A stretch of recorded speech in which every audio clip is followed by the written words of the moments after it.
Amém. Boa noite.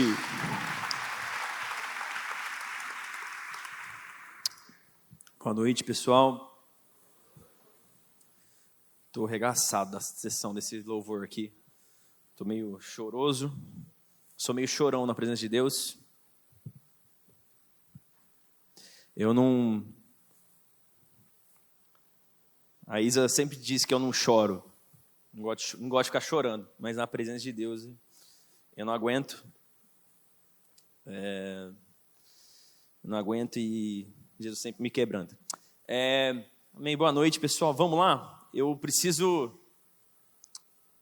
ser muito direto com aquilo que eu quero falar nessa noite, porque eu estava olhando aqui as minhas anotações e tem muita página. E eu estou com medo de não conseguir falar tudo, por causa do nosso horário. Então, vamos lá então. Por favor, você está com seu... Eu nem estou com o meu celular aqui, mas você está com o seu celular na sua mão. Seu celular, por favor, é para você fazer um story marcando e na adolescentes e nas jovens. Anotar a palavra. E se você não trouxe Bíblia física, para abrir sua Bíblia, amém? Abrir sua Bíblia não, né? Usar a sua Bíblia virtual. Nossa, que coisa de velho falar desse jeito, né? Mas, tá bom? Por favor, não fica no seu TikTok, não fica no seu Instagram... TikTok, porque eu estou falando com adolescente também, tá bom, jovem? Então, por favor, foca naquilo que Deus tem para você nessa noite, nesse final de tarde, início de noite. Amém? Gente, o tema da conferência, nós estamos indo na direção zelo. Você viu uma postagem recentemente no nosso Instagram. A gente conversando... Nós, pastores, conversando, a gente chegou nessa ideia que nós queríamos conversar a respeito do zelo do Senhor, zelo pelo fogo da presença. E você provavelmente viu naquele post, zelo significa cuidado, atenção, interesse, afeição, ardente e viva por alguém ou por alguma pessoa, alguma coisa. E meditando nesse tema, nesse texto, né, nessa palavra, o Senhor, foi bem numa época, quando a gente estava decidindo o tema da conferência, foi bem numa época que eu estava lendo esse livro maravilhoso, que eu ganhei quando eu fui ministrar em Joinville. O nome desse livro é O Temor do Senhor, do John Bevere. Esse livro, de verdade, ele mudou minha vida, mudou minha perspectiva sobre as coisas de Deus, sobre como eu lido com as coisas do Senhor, com a igreja, o meu tempo de oração, e foi muito engraçado. O Senhor ministrou muito no meu coração. Eu estava lendo esse livro, e a gente estava num turno de quarta-feira, sabe, desde que eu me conheço por gente, eu oro e jejuo de quarta-feira, porque quarta-feira é o dia de oração aqui na igreja. Quem sabe disso? Você que é daí na Londrina.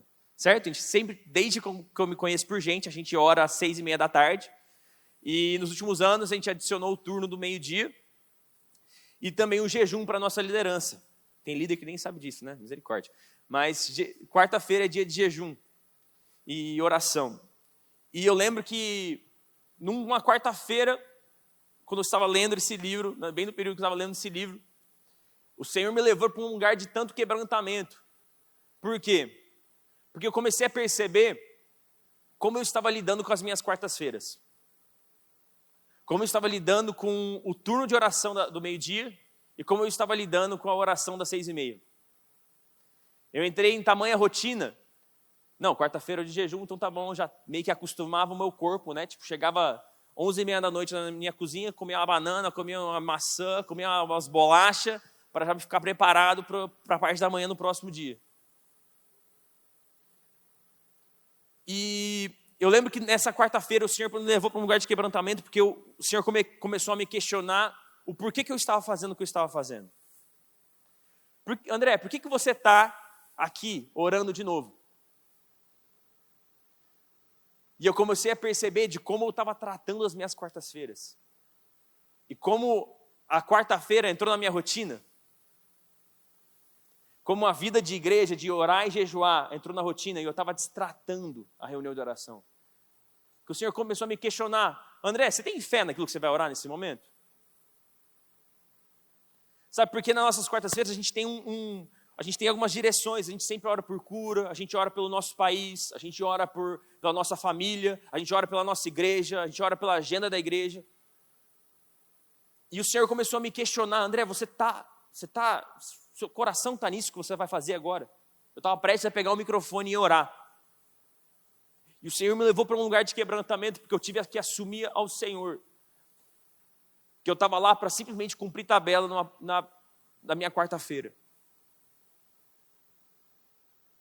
Eu estava indo orar porque eu tinha que orar. Eu recebi um papelzinho da pastora Thelma e eu tinha que ir lá pegar um microfone e orar por um tema que ela falou para orar. Daí o Senhor começou a me questionar e falar, André, você não está fazendo qualquer coisa. Você está orando pelo seu país, mas você está orando pelo seu país na minha presença. Você não está fazendo qualquer coisa. Você está orando pela sua família, mas é eu que tenho o poder de... Sabe, desde que eu me conheço por gente, também eu oro pelos meus primos. Você conhece nossa família. Eu tenho todos os meus tios do lado de pai são pastores, até um tio do lado da minha mãe também é pastor. Meus avós são pastores, fundaram essa igreja. A maioria dos meus primos são pastores. Eu tenho 2 primos que moram em Tatuí que não conhecem o Senhor. E eu sempre orei por eles. E naquela quarta-feira, adivinha, eu estava orando por eles. Mas o Senhor perguntou, mas você está crendo nessa oração que você está fazendo? Você vai orar pela sua família, você vai orar, você crê no que você está fazendo nesse momento? E eu tive que ser muito sincero com o Senhor, do tipo, eu não estou, Deus, meu coração não está nisso, por favor, me ensina. Por favor, Senhor, derrama fé no meu coração. E eu comecei a perceber como eu tratava as coisas do Senhor, como eu tratava a minha quarta-feira, como se fosse qualquer outra coisa, sendo que eu estava vindo para a casa de Deus, na presença do Senhor Jesus Cristo, e eu estava orando. Bonzão lá, o pastor, eu pegava o microfone e orava, parecia o cara mais espiritual do mundo. E o Senhor começou a me rasgar por dentro, porque eu tive que ser muito sincero, o Senhor me quebrantou. Eu até fugi já que eu ia falar aqui, meu Deus do céu. Então o tema da conferência é zelo, e eu creio de todo o coração que o nosso zelo pelo Senhor, pelas coisas do Senhor, estão ligadas ao nosso temor pelas coisas dele. E é sobre isso que eu quero conversar hoje. Eu quero conversar a respeito do temor, como eu não sou criativo nem um pouco. Eu tentei fazer publicidade e propaganda na faculdade, não deu certo. Acabei transicionando para a teologia. O tema da minha mensagem é o temor do Senhor, beleza? Anota aí, é nóis. Anota aí, temor do Senhor. E já abre a sua Bíblia em Êxodo capítulo 20, versículo 20. Êxodo capítulo 20, versículo 20.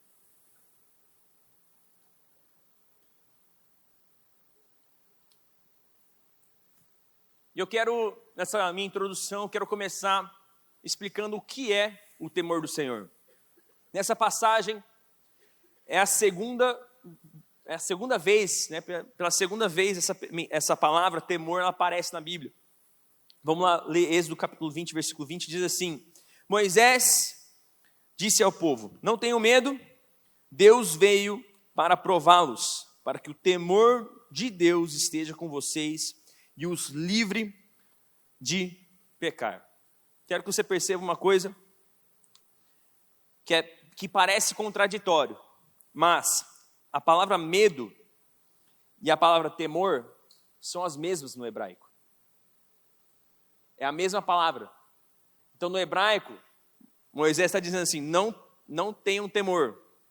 Deus veio para prová-los, para que o temor de Deus esteja com vocês e os livre de pecar. Parece contraditório, mas isso me ensina uma coisa muito básica que você precisa entender a respeito do temor de Deus. Existe o tipo de temor certo. Existe uma diferença entre temores. Você pode ter temores diferentes. Você pode ter temor a respeito das coisas do mundo, temor de consequências. E na própria palavra, se você buscar, eu tenho um livrinho muito massa que fala, né, pega os versículos de forma meio que temática, e lá ele separa os tipos de temor. E é muito legal, porque você vai lendo na palavra, você percebe de como a palavra temor, às vezes, ela quer realmente dizer coisas diferentes. E no Antigo Testamento hebraico, essa palavra aí é o verbo, é a palavra yará, que significa reverência ou temor. E como, né, no português a gente consegue separar um pouquinho, então qual que é a diferença, gente, de temor e medo? Qual que é a diferença de temor e medo? Quero começar diferenciando. Então, como que a gente pode se relacionar com alguém que a gente tem medo?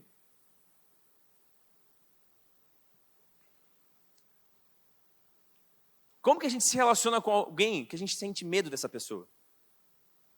Quero te dar um exemplo. Adão é o primeiro exemplo para nós de uma pessoa que ficou com medo de Deus. O Senhor fez o que ele sempre fazia, se aproximava de Adão e conversava com ele, mas Adão se escondeu, porque ele teve medo do Senhor.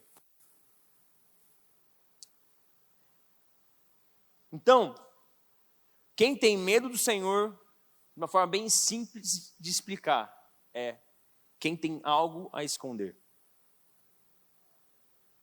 Quem tem medo do Senhor são aqueles que têm algo a esconder do próprio Deus.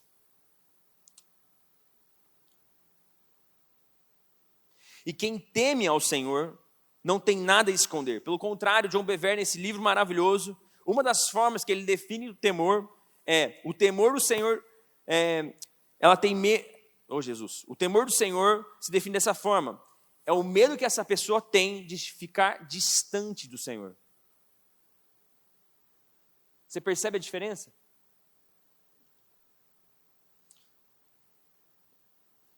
No Novo Testamento, sempre que essa palavra temor aparece, é a palavra phobos, que vem da palavra, né, que a gente conhece a palavra hoje, fobia. O dicionário Strong define essa palavra como alarme, medo exagerado, temor. O dicionário Tyre define essa palavra phobos como medo, temor, pavor, aquilo que traz reverência e aquilo que traz respeito. Então, a pergunta fica, gente, eu preciso ter medo de Deus? Você não precisa ter medo da pessoa, mas você precisa ter medo da maneira pela qual você se relaciona com ela. Você precisa ter medo da forma como você se aproxima de Deus. E eu vou explicar essa diferença durante essa mensagem. Sabe, a palavra temor, ela nunca vai excluir totalmente a questão do medo. Porque a palavra no grego, a palavra no hebraico, elas têm significado parecido com medo. Mas ela não pode estar apenas centrada no medo. Luciano Subirá, ele tem uma frase que ele marcou numa pregação dele. Ele disse assim: o amor é a razão principal da nossa obediência e relacionamento com Deus, mas o temor o complementa. Deixa eu tentar explicar. Quem aqui já pulou de paraquedas? Alguém teve essa experiência? Ninguém. Então eu vou levantar a mão porque... tem alguém? Quem que é o meu parceiro aqui de paraquedas? Olá. Prazer, eu sou o André, não conheço vocês ainda. Eu também pulei de paraquedas. E foi uma das sensações mais malucas da minha vida. Quem sabe que você vai, né? Como você vai, eu pulei só uma vez na minha vida, não tive coragem de pular de novo. Quando você vai pular de paraquedas, o cara está com a bolsa, né, o cara está grudado nas suas costas e o cara está com a bolsa grande. Nessa bolsa grande, ele tem o primeiro paraquedas, que é um paraquedas grande, o normal, o comum, que foi o que ele puxou. O cara puxou nas minhas costas lá e eu consegui até guiar o paraquedas um pouco. Ele deixou eu segurar nas cordinhas, que eu não sei o nome, e deixou eu guiar o paraquedas. Foi uma das experiências muito legais. Mas o paraquedas, dentro dessa bolsa, tem um segundo paraquedas, que normalmente as pessoas não sabem disso. Qual que é o negócio com paraquedismo, gente? A pessoa que está saltando, ela nunca quer ter que usar o segundo paraquedas. Por quê? O segundo paraquedas é muito mais difícil de usar. O segundo paraquedas ele é muito menor, é muito mais difícil de você guiar. na hora de pousar, não sei se essa palavra acerta, você pousar com paraquedas. Eu acho que é essa palavra. Eu estou falando, então você escuta. Quando você vai pousar, é muito mais difícil. Você tem toda uma manobra que você tem que se jogar um pouco para cima, bem quando está próximo do chão, senão você quebra as suas pernas. Porque o paraquedas ele é pequeno e tem esse perigo de, na hora de pousar, você quebrar as suas pernas. Então, qual que é o meu ponto aqui? Ninguém quer ter que usar o segundo paraquedas, mas todo mundo quer ter o segundo paraquedas. Porque se der ruim com o primeiro, o segundo está lá. E essa é uma jogada aí que entra o temor na nossa vida. A gente, com essa frase do Luciano, começa a fazer um pouco de sentido. O amor é a razão principal, que você obedece, que você se relaciona com Deus, que você se aproxima. Mas tem alguns momentos, gente, que você não entende o que Deus está fazendo. Que você não entende o que o Senhor está falando. Que você não entende por que Deus está pedindo para você fazer tal coisa. E você obedece. Porque você teme ao Senhor. Você sabe que você precisa confiar nele. Você sabe que a salvação está nele, não está nas suas próprias decisões. Então, às vezes você vai obedecer a Deus e você vai caminhar nos caminhos do Senhor porque você ama Ele, você decidiu isso. Mas tem alguns momentos que você está olhando para a sua vida e você vai obedecer ao Senhor, que você sabe que é Ele. Agora, por que eu e você temos que temer ao Senhor? Eu vou jogar alguns versículos para você. Isaías 33, versículo 6. O temor do Senhor será o seu tesouro. Uma das coisas que eu e você mais temos de precioso nessa vida é o nosso temor pelo Senhor. É dessa forma que a Bíblia classifica o temor ao Senhor. A Bíblia chama do temor do Senhor de tesouro. De tesouro. Provérbios capítulo 16, versículo 6. Com o temor do Senhor, o homem evita o mal. O temor do Senhor nos ajuda a caminhar uma vida justa nessa terra. Terceiro porquê. Salmos 147, versículo 11. O Senhor se agrada dos que o temem, dos que depositam a sua esperança no seu amor leal. Então por que você deve temer a Deus? Porque isso alegra o coração de Deus. Eu não sei você, mas eu quero viver uma vida que alegra o coração de Deus. Eu quero alegrar o coração do meu Pai. Salmo 103, versículo 17. Mas o amor leal do Senhor, o seu amor eterno, está com os que o temem. Ou seja, quando você teme ao Senhor, você prova do amor leal do Senhor. Você percebe a conexão entre amor e temor? Outra definição que eu quero ler para encerrar a minha introdução de temor do Senhor, que eu também encontrei nesse livro maravilhoso, diz assim, John Bevere diz assim: o temor do Senhor é um profundo e permanente respeito e reverência por Deus e todas as coisas que Ele declara santas. É tremer com reverência diante do privilégio da sua presença e da sua palavra. É honrar o que Ele honra, amar o que Ele ama, detestar o que Ele detesta e fazer do interesse dEle o nosso interesse. Isso é temer ao Senhor. Essa foi uma das melhores definições que eu encontrei lendo e pesquisando a respeito desse tema. Eu quero fazer alguns pontos falando a respeito das verdades bíblicas que eu encontro lendo e estudando a respeito do temor do Senhor. Eu tirei esses últimos meses estudando esse tema. Eu li esse livro 2 vezes, li ele de novo no começo desse ano, agora em janeiro, porque esse livro abençoou muito minha vida, e de verdade, esse livro foi junto com a Bíblia, lógico, né? Esse livro aqui é muito melhor, né? Mas esse livro marcou minha vida demais, porque esse livro me fez fazer uma autoanálise da minha vida, do meu relacionamento com Deus. E eu quero conversar com vocês a respeito de verdades bíblicas a respeito do temor de Deus. O temor do Senhor, o que isso significa, como ela afeta a nossa vida, como afeta o nosso comportamento, o que nós pensamos, como nós agimos. Você está comigo? Amém? Eu vou fazer 4 pontos e depois o Paulinho volta aqui para regaçar nós com o direcionamento do Espírito Santo. Beleza?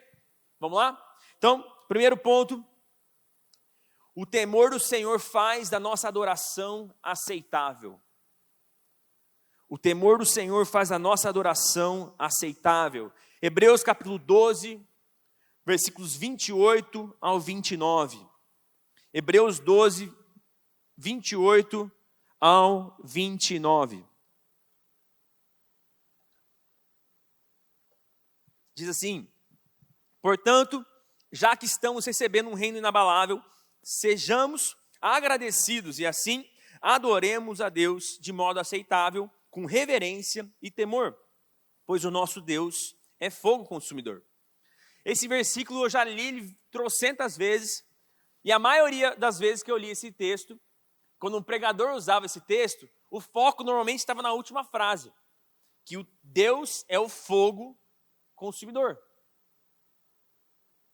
Lendo, analisando esse versículo, eu percebi que tem algo também tão importante quanto essa verdade bíblica, né? Que Deus é fogo consumidor. Na verdade, acho que o que vem antes está meio relacionado a isso. O que esse versículo nos revela, gente? Existe um modo de adoração que é agradável ao Senhor.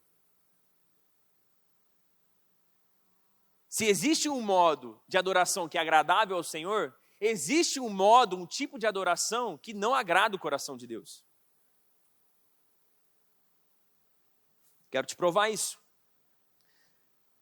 Vamos lá para Salmo 51. Eu ministrei a respeito desse salmo alguns meses atrás aqui na igreja, e o Senhor me ensinou muito a respeito desse salmo. O contexto do Salmo 51, gente, é a história de Davi com Batseba.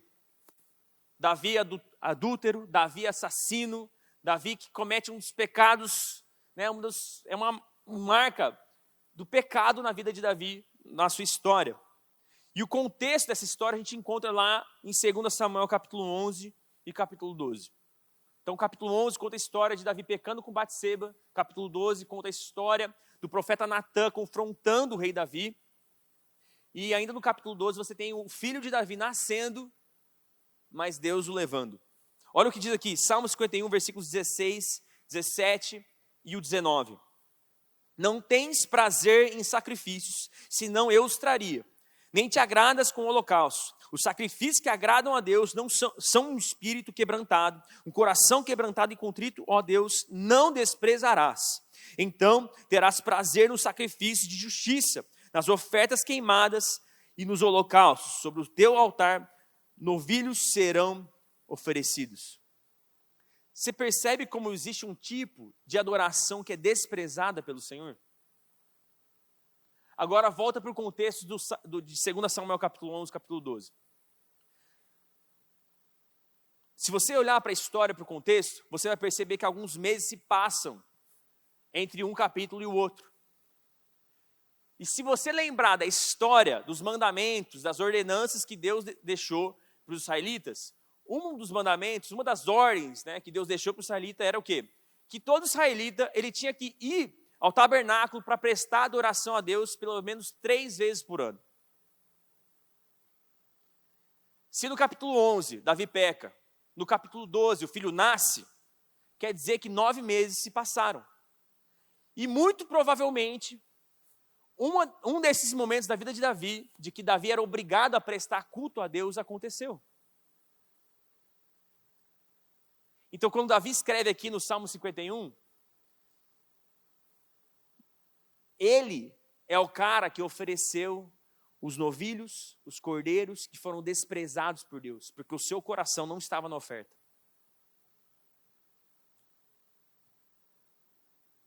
Você entende como é algo que define o nosso relacionamento com Deus? Por quê? O que estava sendo oferecido ali no altar era para representar o coração do homem, queimando no lugar da presença de Deus, buscando relacionamento. Então, quando Davi oferece, o coração dele não está ali, porque o profeta teve que vir confrontar o coração de Davi. Então, isso faz muito sentido, porque Davi entrou na rotina.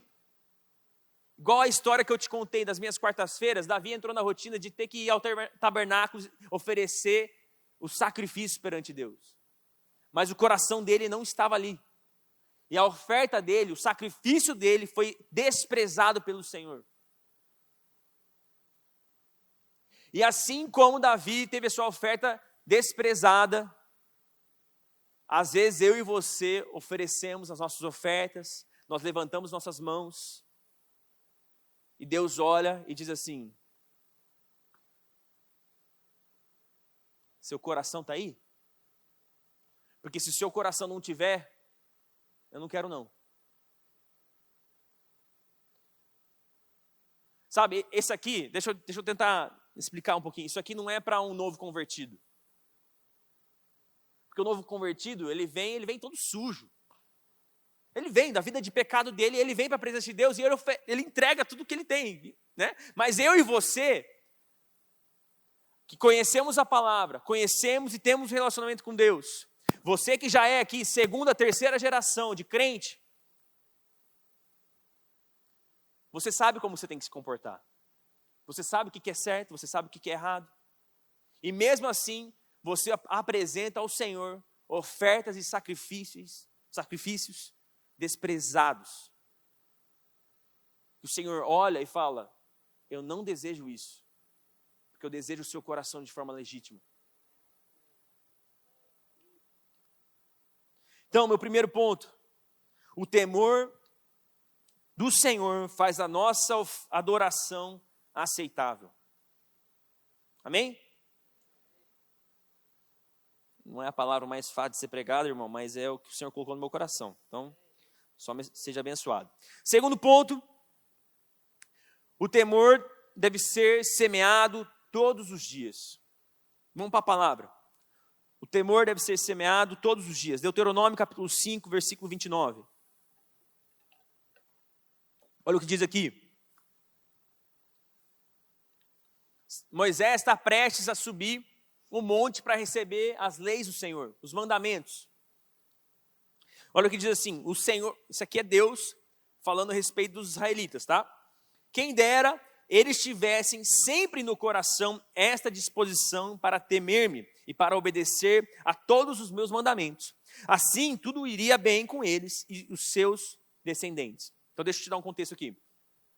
Alguns versículos antes, os israelitas acabaram de olhar para Moisés e dizer assim: Moisés, sobe o monte, escuta tudo que Deus tem para te falar, para nos ensinar e traz para nós. Porque a gente quer caminhar nos caminhos de Deus. A gente quer obedecer Ele. A gente quer adorar Ele. Só que o que acontece? Se você continuar lendo Deuteronômio, no capítulo 9, o que acontece? Moisés está ainda lá em cima, obedecendo o que os israelitas pediram, né? Ele foi para a presença de Deus, ele está lá recebendo as ordenanças, os mandamentos. Quando ele está lá em cima, o povo está construindo um bezerro de ouro lá embaixo. Ou seja, Deus está olhando para a nação de Israel e falando assim: nossa, isso aqui mostra o temor no coração deles. Eles pedindo para Moisés me escutar, me ouvir, para eles receberem as leis. Mas o que acontece? Alguns dias depois, o temor não está mais lá.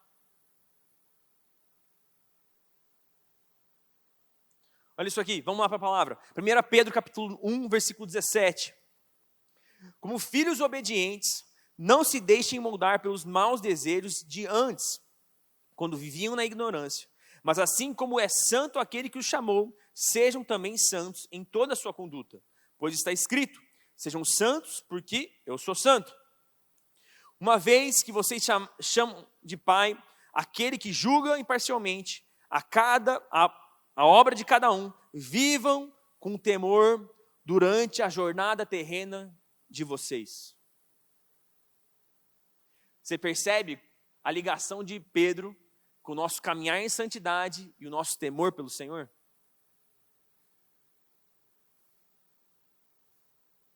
Segunda Coríntios capítulo 7, versículo 1. Amados, visto que temos essas promessas, purifiquem-nos de tudo o que contamina o corpo e o espírito, aperfeiçoando a santidade no temor do Senhor. Gente, o nosso temor, a nossa reverência ao Senhor, O nosso respeito a Ele, como nós tratamos Ele, está completamente ligado a como eu e você nos comportamos nessa terra.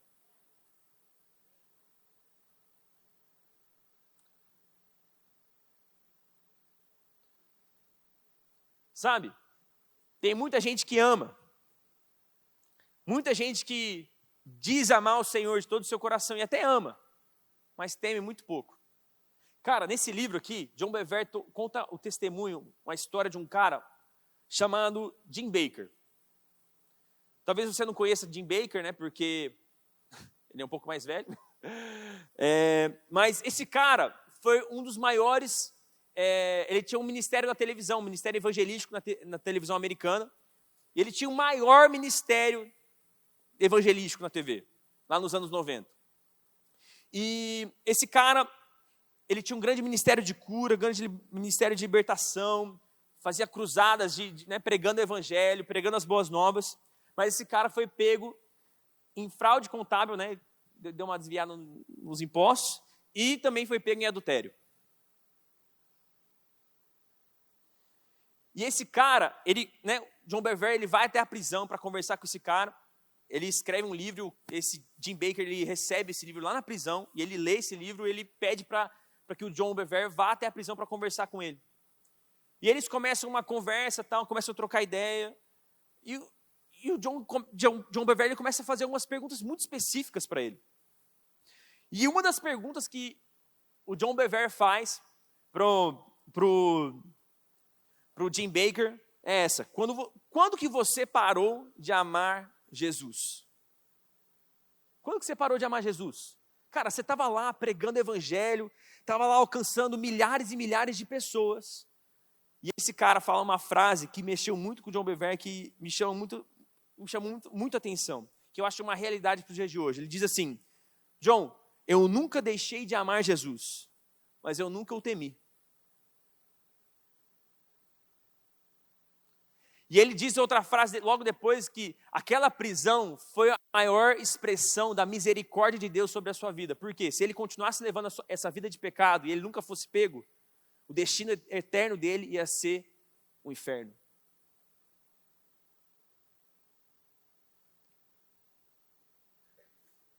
Cara, quantos de nós amamos e dizemos que amamos o Senhor, mas não o tememos?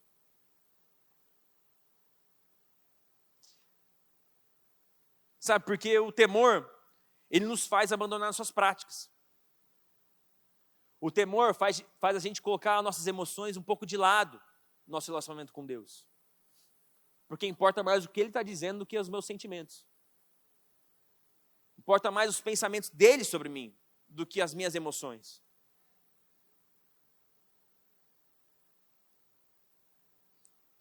Filipenses, capítulo 2, versículo 12.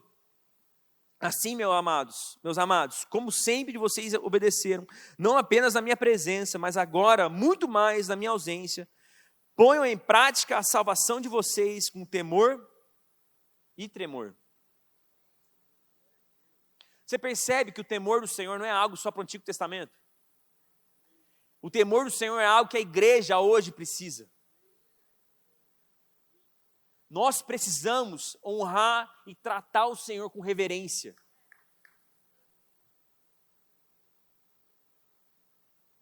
O Senhor não pode ser apenas mais uma coisa na nossa agenda.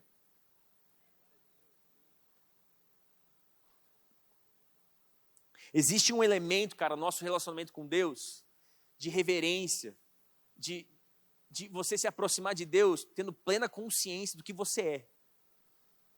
Sabe, gente, a gente não é muita coisa. Por isso que eu vejo a ironia de Deus, né? Por isso que eu noto que Deus deixa tão claro que em Gênesis nós fomos criados do pó. Para mostrar como insignificante a gente é perante Deus.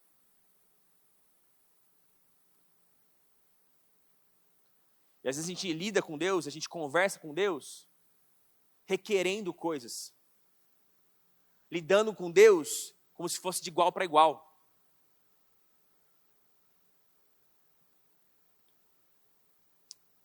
Essa palavrinha tremor aqui em Filipenses capítulo 2, A palavra grega no tromos, que significa chacoalhar com medo. Chacoalhar com medo. Isso é um pouco diferente, às vezes, né, do que a gente está acostumado. Quando você para pensar e analisar e estudar aquilo que o apóstolo Paulo estava ensinando para a igreja e que o apóstolo Paulo nos ensina hoje.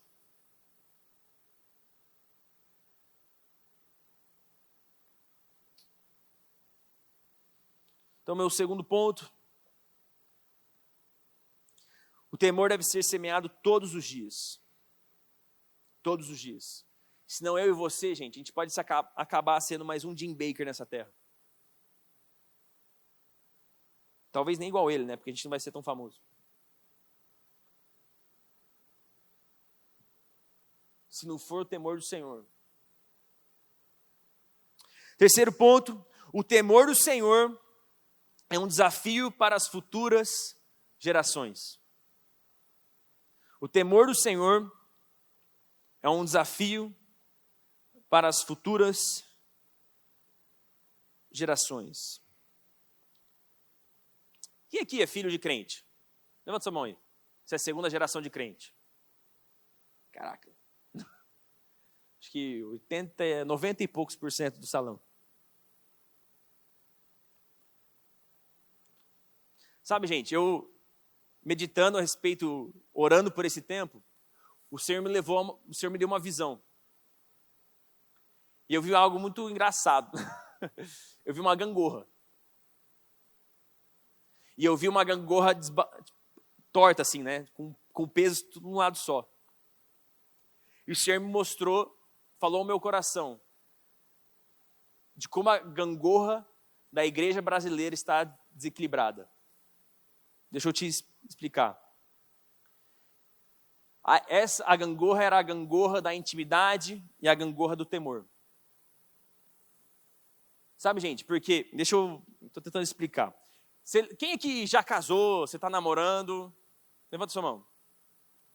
Sabe, eu estou casado há 5 anos e hoje o relacionamento meu com meu sogro, ele é um pouco diferente. Meu sogro é um homem de Deus, hoje ele congrega na PIB aqui em Londrina, e eu não lembro vocês, mas nessa época, quando você ia começar a namorar, eu comecei a conversar com a Isa, eu vim passar as férias aqui, comecei a conversar com a Isa, e eu fiquei 6 meses conversando com a Isa pelo celular praticamente, só pelo celular, e a gente fazia chamada de Skype. Você revela a minha idade um pouco, né? E a gente fazia chamada de Skype, de 2 em 3 semanas mais ou menos. E eu lembro quando eu voltei, e eu fui lá fazer a pergunta, né? Abençoada para o meu sogro.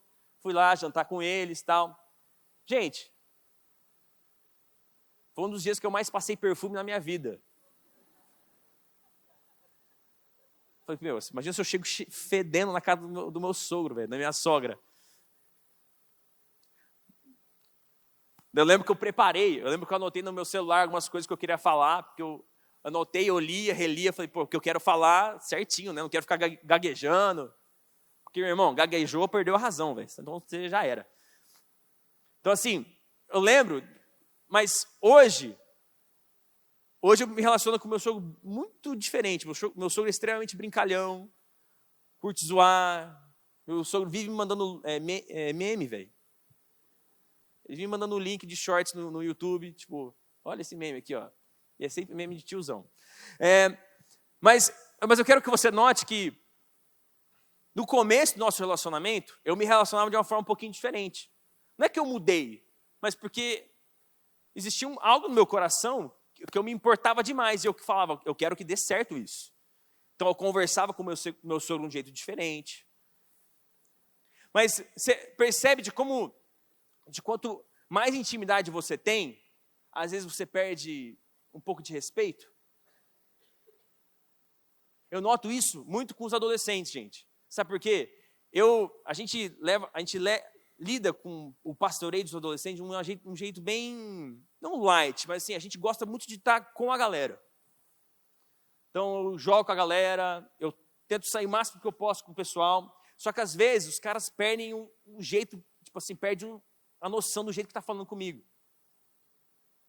Os caras esquecem que eu tenho 30 anos, que eu sou o pastor deles, que tem um jeito certo de como conversar às vezes. Criaram a rotina, não sei quem que foi o abençoado que inventou, sabe, tratam um ou outro de mano, chamam um amigo, abençoado, não sei o quê, né? Só que o homem fala de outro jeito, e você sabe qual palavra que eu estou falando, né, meninos, adolescentes? Daí começaram a usar essa palavra comigo, eu tive que olhar na cara do moleque e falar, ovelha de Cristo, eu não sou teu amiguinho, velho. Se você quiser falar com a sua mãe desse jeito, você que seja corrigido por ela. Eu fugi um pouco do meu ponto aqui, né? Mas você entendeu o meu ponto? Que às vezes com a intimidade você perde um pouco da noção. Você perde um pouco do respeito. E eu noto isso com nós, filho de crente. Você tem nome bíblico. Você vai na igreja desde que você se conhece por gente. Você sabe que sábado é dia de igreja, assim como domingo, sábado também é dia de igreja, porque sábado é o dia de adolescentes, é o dia do ministério de jovens. Você já sabe, você nasceu nessa cultura. Para você isso não é desperdiçar seu sábado, só que você vem para esse lugar e trata esse lugar como se ele fosse qualquer outro lugar. Você trata a igreja como se a igreja fosse o próximo rolê. Você trata a igreja como se fosse o rolê que você vai dar depois. Você vai comer um hambúrguer, você fala do mesmo jeito. Sabe, gente? Eu não estou falando que você tem que ser uma pessoa completamente diferente, aqui e fora da igreja. Mas, eu e você precisamos ter respeito às coisas de Deus. As coisas que Deus declara que é santa e preciosa, eu e você precisamos honrar essas coisas. A igreja, você se comporta de certa forma nesse lugar. Você fala de certa forma com Deus. E por causa da nossa intimidade, porque a gente foi gerado nesse lugar, estou falando com você, filho de crente. A gente lida com esse lugar da forma mais normal, né? Rotineira. Mas a gente esquece que esse aqui é o lugar da habitação de Deus. E se Deus está aqui, gente, a gente tem que se comportar de certa forma. Porque senão a nossa adoração, o nosso louvor, os nossos sacrifícios não vão ser aceitos por Deus. Gente, por isso que se você olhar para a história de Israel, a nova geração sempre precisava ter a própria experiência. Porque eles nasciam e escutavam as grandezas, aquilo que Deus fez, e eles se acostumavam. Tipo, é beleza, Deus faz, não, beleza. Mas chegavam num ponto que só a história do passado não era o suficiente, eles tinham que viver aquilo. Eles tinham que experimentar. E eu li de novo o livro dos meus avós recentemente. E eu leio as histórias, eu fico, caramba, olha o que Deus está fazendo, olha o que Deus fez. Naquele calçadão ali, cara. 5 quadras naquela direção. Olha o que Deus fez nessa cidade. E a gente lida... Sabe, deixa eu te falar, gente. Não é normal aquilo que o Senhor tem feito no nosso meio. A respeito da adoração, nossos cultos. Não é normal, gente. Eu já contei isso para os adolescentes um tempo atrás. Mas tem um pastor de adolescentes aqui na cidade que ele tem parente que congrega aqui na nossa igreja. O parente dele volta para casa e conta as coisas que Deus tem feito no nosso meio, momentos de louvor, de adoração. E esse cara, ele fala, cara, ele me falou, o pastor olhou na minha cara e falou, cara, vocês estão vivendo algo muito precioso lá. Não é que a gente é os favoritos de Deus, mas porque aqui existe sede pela presença de Deus. Aqui existem pessoas que estão tratando e honrando a Deus de forma reverente há anos e anos. E só que a próxima geração pode estragar aquilo que foi construído faz anos e anos. Gente, a nossa igreja existe faz 60 anos. Só que se a gente começar a lidar com as coisas de Deus de qualquer forma, nós vamos jogar no lixo as sementes e aquilo que foi plantado durante anos e anos e anos. Olha o quanto de pastor falando porcaria na internet. Se a gente não zelar pela palavra, se a gente não honrar a palavra, não tratar a palavra de forma correta, olha quanto porcaria na internet, gente. E isso traz um temor no meu coração, porque eu venho, ensino, eu ministro. Deixa eu contar uma coisa. Se você abrir o chat GPT e você digitar assim, sermão, eu fiz o teste, porque eu fiquei curioso, porque eu vi isso numa mensagem, eu fui lá, eu baixei, e eu digitei lá, sermão, arrependimento, acho que foi isso que eu digitei. O chat GPT fez um sermão prontinho para pregar no domingo.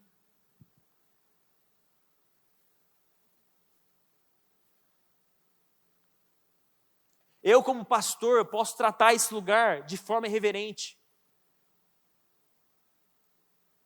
Eu posso olhar, assistir uma palavra no YouTube, copiar os pontos do cara e vir aqui ensinar para vocês como se fosse a minha palavra.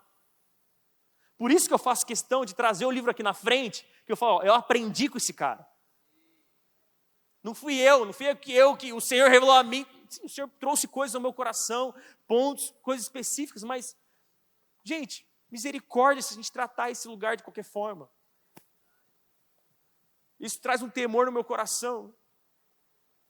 Deixa eu te dar um exemplo. 1 Samuel capítulo 2, versículos do 12 ao 36, eu não vou ler porque é muita coisa.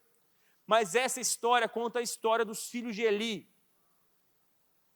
Ofni, eu nem consigo pronunciar esse nome desgranhento aqui, velho. E Finéias. Mas essa história conta a história dos filhos de Eli, e esse texto revela para nós como os filhos de Eli eram perversos.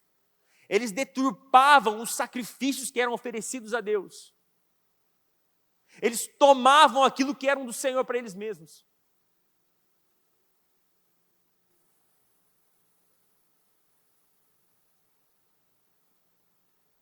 Misericórdia, gente.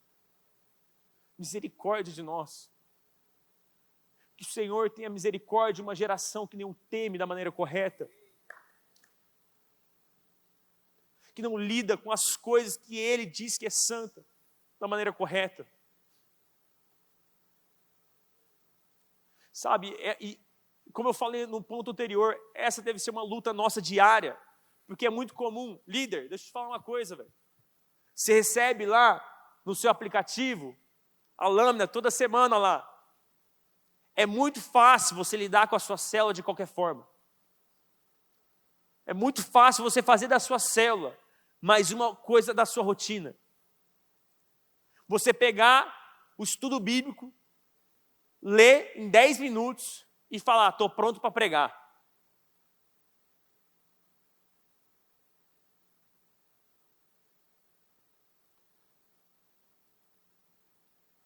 Misericórdia, gente. Misericórdia. Salmo 86, versículo 11. Ensina-me o teu caminho, para que eu ande na tua verdade. Dá-me um coração inteiramente fiel, para que eu tema o teu nome. O temor deve ser um pedido dos nossos corações ao Senhor. Porque deixa eu falar, um dos traços do coração do homem é ter um coração irreverente.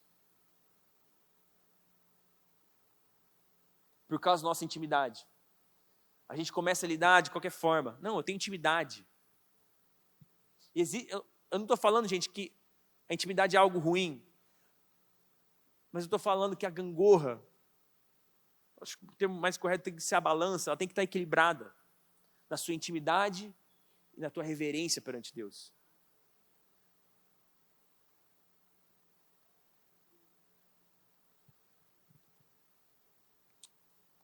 Olha isso aqui. Se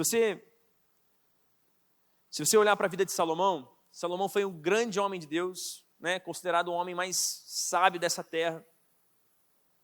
E você faz um estudo na vida dele, você percebe que ele escreveu 3 livros, em 3 momentos diferentes da vida de Salomão. O primeiro livro dele é o livro de Provérbios. Provérbios, Salomão acabou de ser estabelecido rei sobre Israel, e ele tem aquela famosa passagem que ele pede por sabedoria perante Deus. Ele vai, o Senhor aparece a ele e ele pede sabedoria. Ele podia pedir qualquer coisa, ele pede sabedoria. A gente vê que a própria palavra revela para nós que ele se tornou um homem mais sábio dessa terra. O segundo livro que a gente tem na Bíblia, é Cantares. Esse é o outro momento da vida de Salomão, que Salomão está colhendo os frutos da sua sabedoria. Isso aqui é o ápice do reino de Israel na terra. Israel expandindo território, conquistando inimigos. E ele aproveitando a vida com a mulher. E ele escreve um livro do seu relacionamento com essa mulher. E o livro de Eclesiastes é um momento da vida que Salomão está mais velho. E ele está olhando para trás na sua vida, notando os seus erros, percebendo os seus erros. E ele escreve algumas coisas lindas nesse livro. E eu quero notar 2 versículos para você. Primeiro, Eclesiastes capítulo 5, versículo 7. Diz assim: em meio a tantos sonhos vazios e palavras inúteis, tema a Deus. Eclesiastes capítulo 12, versículo 13, do final do livro, Salomão diz assim: de tudo o que se ouviu, aqui está a conclusão. Tema a Deus e obedeça os seus mandamentos, porque isso é essencial para um homem. O temor do Senhor é essencial para nós. Ele é essencial para a nossa vida cristã, nossa jornada cristã. Gente, a nossa geração precisa entender que o temor do Senhor é mais importante que os nossos sonhos, é mais importante que as riquezas, é mais importante que as nossas emoções, mais importante que os nossos sentimentos.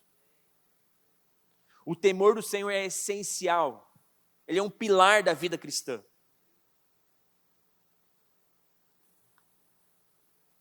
E essa foi a conclusão do homem mais sábio dessa terra. De tudo que você ouviu, de tudo que eu escrevi aqui, note isso, que o temor do Senhor ele é essencial. Então, meus pontos de hoje: o temor do Senhor faz da nossa adoração aceitável. O temor do Senhor deve ser semeado todos os dias. Terceiro, o temor do Senhor é o desafio para as futuras gerações. E eu quero chamar o Drops. O temor do Senhor, ponto 4, estou lendo errado aqui. Ponto 4, os verdadeiros amigos de Deus o temem. Os verdadeiros amigos de Deus o temem. O que eu quero dizer para você? Que se você diz que você ama o Senhor, se você diz que você tem intimidade com o Senhor, mas você não o teme, segundo o padrão bíblico, você não é um verdadeiro amigo do Senhor. Porque, como eu falei antes, o Senhor não é qualquer pessoa. O Senhor não é teu sogro, que no começo você está se gelando de conversar com Ele, mas depois com o tempo você vai criando intimidade e começa até a zoar Ele.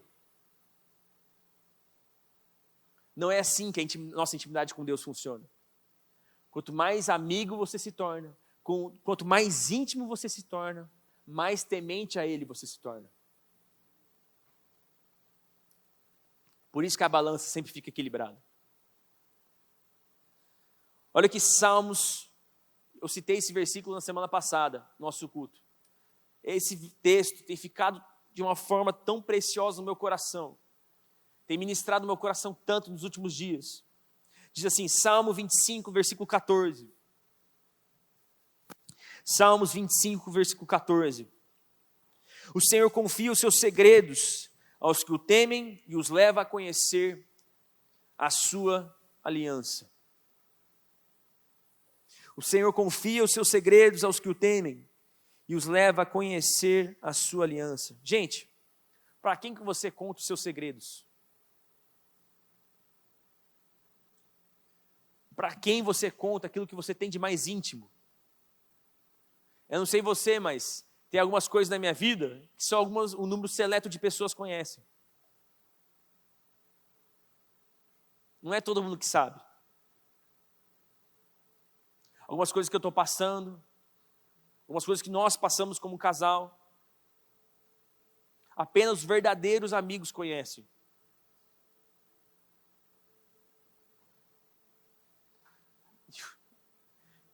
E a mesma coisa para nós. Os segredos da aliança do Senhor estão disponíveis para os verdadeiros amigos do Senhor. Deixa eu te falar algo. Tem muita gente querendo conhecer os segredos, mas não semeia intimidade. Tem muita gente querendo conhecer os segredos do Senhor, mas não semeia temor, mas não semeia reverência, mas não semeia zelo, não semeia cuidado.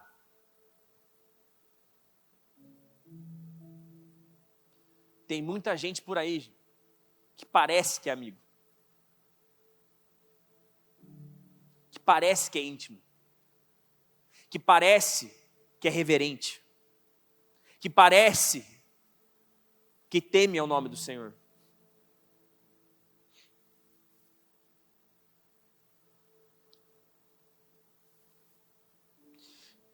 Existem poucos que o temem verdadeiramente.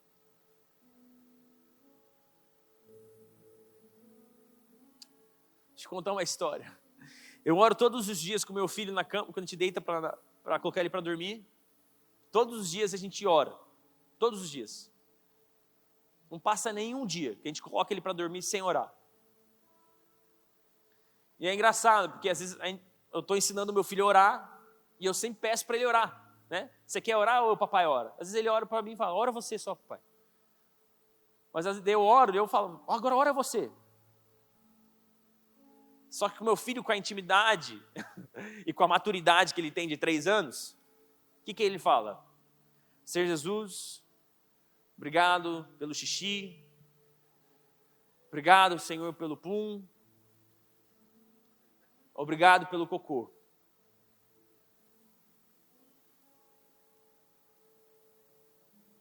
Só que qual que é a diferença?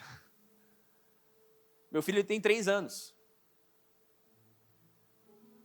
Daí tem crente com 10 anos de igreja que parece que ora do mesmo jeito que o meu filho de 3 anos ora. Lida com o Senhor de forma completamente irreverente. Ora por coisas fúteis. Pede coisas fúteis.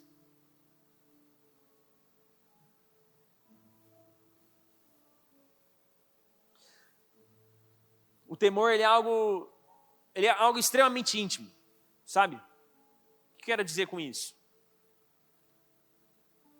Quem sabe se você teme ao Senhor é você e o próprio Deus. O temor é algo extremamente fácil de forjar, de imitar, de inventar. Você pode passar os 30 minutos do louvor de mão levantada, gritando na presença de Deus, se jogar aqui na frente, ficar de joelho no chão, e mesmo assim ser completamente irreverente à presença dele.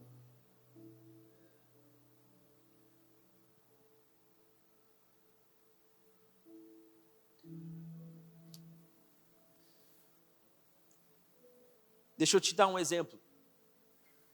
Esther capítulo 5, vocês conhecem a história de Esther? Existia um decreto para a morte dos judeus. E Esther se aproxima do rei para fazer um pedido. Só que para entrar na presença do rei Xerxes, ela pede jejum, ela pede clamor, ela prepara um banquete. Por quê? Sabe o que diz? Porque além de ser o esposo dela, além de estar indo conversar com seu esposo, ela estava indo conversar com o rei. Se o rei não estendesse o cetro, o favor não estava ali. E esse é o nosso problema. A gente tem muita facilidade para se relacionar com Deus como um amigo. mas a gente esquece que Ele também é juiz.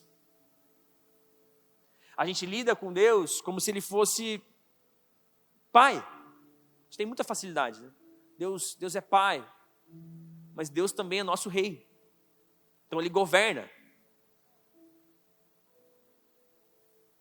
Deus, nossa, estou com um negócio no olho. Deus, Ele é Deus conosco, Deus Emanuel. Mas Ele também está no alto sublime trono. E não é que a Bíblia está se contradizendo, mas é porque Deus é tudo isso. Por isso que Ele é tão perfeito. Por isso que existem momentos que você vai se aproximar da presença de Deus.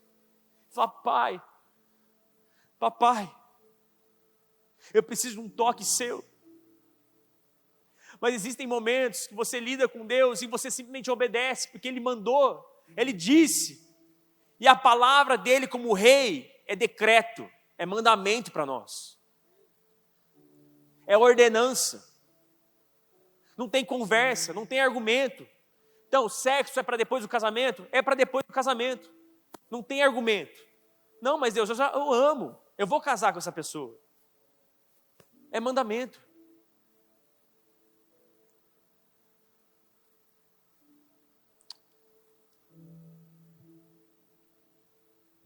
E a última frase que eu quero ler com vocês, nesse livro,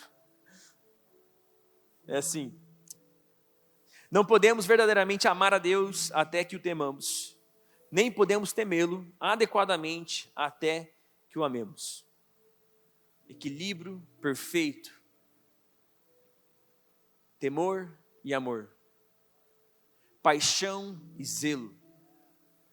Sabe por quê, gente? Se for só paixão, vai passar a conferência e o fogo vai diminuir. Mas se o zelo estiver presente, a sua vida devocional ela continua. A sua busca pela presença ela continua. E é isso que a gente citou, né? Citou no vídeo. Mateus capítulo 24, versículo 13. O amor de muitos se esfriará. Por quê? É um monte de gente apaixonada. É um monte de gente dizendo que ama.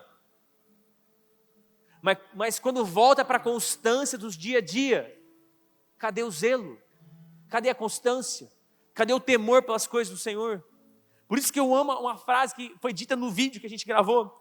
A vida com Cristo acontece na constância de todos os dias. Não é só montanha, gente.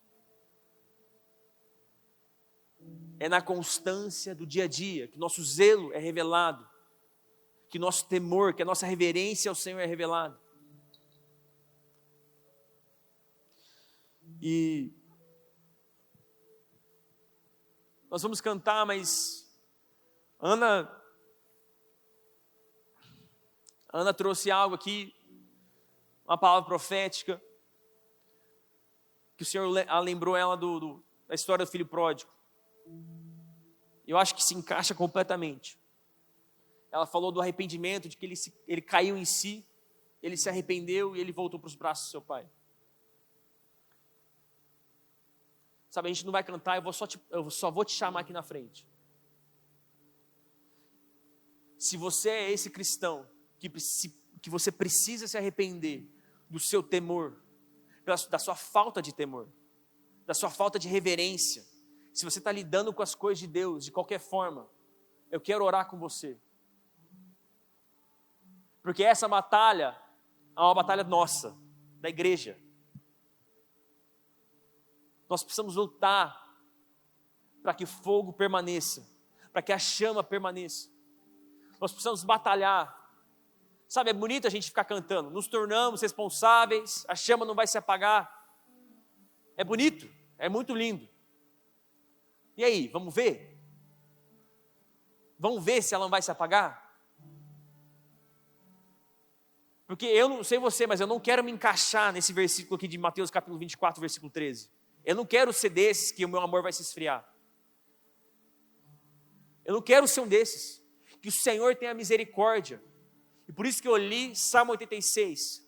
Nós precisamos pedir o temor do Senhor.